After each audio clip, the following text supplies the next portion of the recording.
Bismillahir Rahmanir Rahim. A yau insha Allahu zan faɗakar da iyaye mata musamman a lokacin da suke yin sallah. So da yawa za ka ga mata suna yin sallah kafansu a buɗe, wanda duk wacce ta yi sallah kafanta a buɗe ba ta da sallah.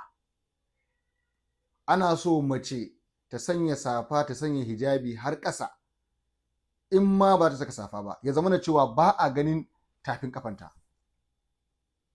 Saboda in mace ta yi sallah, abinda jumhurul ulama suka tafi a kai, malamai mafi yawa sun tafi akan cewa ba ta da sallah.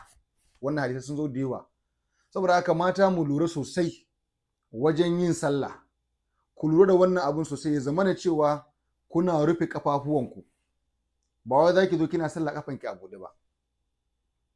Saboda haka wannan abu ne da yake yawo a yanzu, da yawa suna irin wannan abubuwan kuma suna da kan cewa suna da sallah. Saboda haka muna roƙon Allah subhanahu wataala ya ba mu ikon wa'inda in suka kalli gaskiya za su gyara, ya kuma sanya mu cikin bayansa na ƙwarai, ya sa mu cika da imani. Assalamu alaikum.